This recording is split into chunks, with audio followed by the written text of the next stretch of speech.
Next, let's kiki on this interesting story. YouTube influencer Kevin Ninh, also known as FlawlessKevin, recently came out as a transgender woman. She celebrated Pride Month by coming out in a web series documenting her transition called Diaries of a Doll. Seeing the support that the transgender character Cho Hyun-ju in the second season of Squid Games received inspired her to come out. Despite the many fans who followed her transition, it was the video she posted of her coming out to her grandmother that really melted the hearts of viewers. Watch this. She. You want me to call you she? I go by she, her now. Okay. Okay. Okay, she. So I have 2 granddaughters. Is that okay? That is okay. Is that okay with you? 2 granddaughters. Why not? Beautiful and successful granddaughter too. Whatever make you happy. Ah, you are so sweet. Love you. Whatever make you happy. Aww. Oh my God, that was so cute. Influencer Kevin Ninh comes out as trans to her grandmother. What are we all talking about? This is amazing. That was so cute. Isn't that was so crazy how sweet. like we're like so many things happen sometimes and we're expecting the worst case Yeah. scenario to happen and you've prepared yourself. Yeah. Right? And then you're like, I'm gonna say this is how I'm gonna vocalize it, Yeah. this is how I'm gonna ask. And then you ask it and the grandmother's like, all right, so I have 2 granddaughters. Okay, like no malice, no nothing. That's how easy these things show us how easy it is.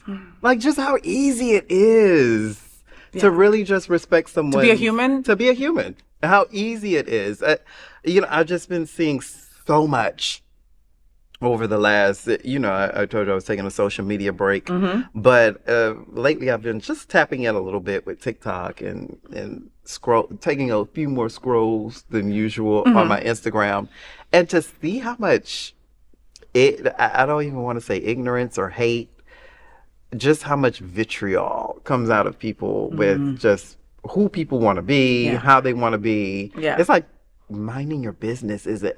And to see this is like, it's so easy. So easy. It's so easy. So easy. It's so easy. And on social media, people hide behind that keyboard. Yeah. Like disgusting people. Like I was watching yesterday, they were posting, London Pride was over the weekend, right? So people were posting the flag and, everybody carrying the flag and it being beautiful. And, I don't know why we do this to ourselves, LGBTQ plus community, but we look at the comments and we know we're going to get hate. We're going to see this We know stuff. we're going to see disgusting stuff. And it's like, and if you dwell on that, and you're thinking, wow, we are hated.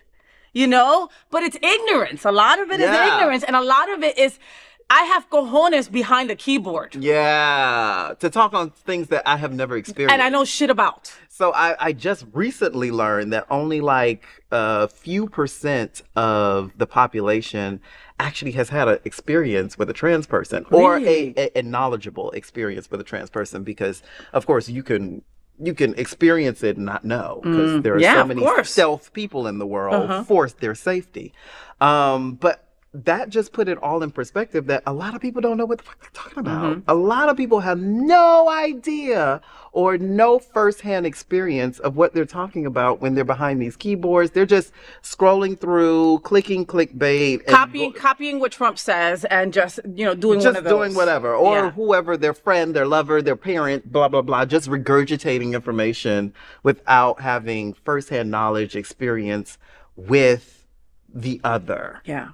And it's so, and this was so good. It was so beautiful. And we got to give more credit. We got to give more credit sometimes, right? To our elders, right? Because again, she probably was expecting the worst. And look, she got welcoming. She got, okay, I have 2 grandmas. Like, okay. All right, okay, so and what? she probably knew the whole time. She was like, you probably, she was like, girl, please. Okay, you picked that name. Great. Fantastic. I'll go with it. I was waiting for you to transition. Right? And I was waiting for this. Because that's the thing, they always know. And they treat you like shit anyway, hoping that maybe it'll go away. And it doesn't go away that way. It doesn't work, And like, it's shocking, like what you said about the people that think they have not had an experience with a trans person, right? And I remember reading that, and I want to say it was less than 10%. Like it was a very small number. It was like 7 or 8% of people had said that they knew a trans person. Okay, which again we both think is bullshit, because we're everywhere, and just it's not safe for some people to come out and tell you that they're trans. And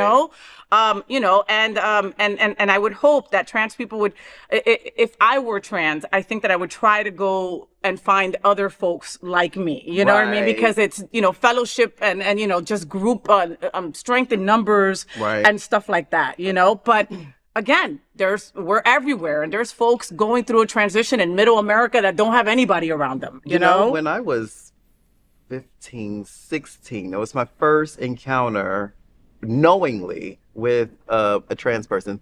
They were our neighbor. They were a married couple that lived at the end of the block, beautiful house. And I thought they were the nicest people in the world.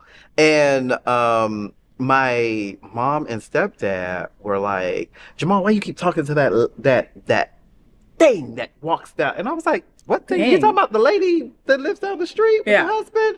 And they were like, Jamal, that's not a lady. And I was like, yes, she is. She's in a dress. She's a lady. What I saw presented was a lady. I don't care what happened. What I saw was a lady. And at that time, I was very ignorant. I was a teenager.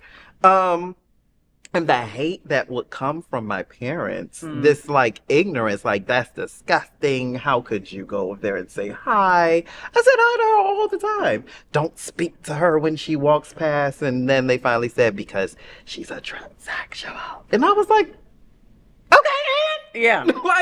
they're living their life. Yeah. They're living their life. That's it. And there was no malice in that. It was like, okay, she's a she, and that's what's been presented to me, and that's that, And I have similar kind of stories. Like in New York and New Jersey, we had a bunch of Puerto Rican tias that just were, you know what I mean? No one talked about it. Like I wish somebody would have sat me down and said, look, this is what I am. This is what I'm going through. But I don't think that I all I can say is I don't think, right? Because I don't know what it was like to live during that time. Right.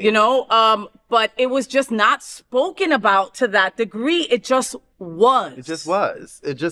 And there's no other way to explain it but that. And if you know, right? Because it's like I wish that any of them would have sat me down and said like, this is what we're going through. But I don't think that they knew what they were going through either during that time. We didn't have language. We didn't have the language. Exactly. We didn't have language, and we're finally getting to the place of having the language to have these conversations. Yeah, and now they want to take it all away. And now they want to take it all. Right? So much going on. All right. Well, this influencer, we love it. It's beautiful. What is her new name? Oh God, I don't remember now. I don't remember. But I know his name was Kevin. Is Kevin the dead name? Yes. 'Cause I don't want to. Well, I put Kevin as his influencer name, so maybe he's keeping Kevin because of the followers, So, but.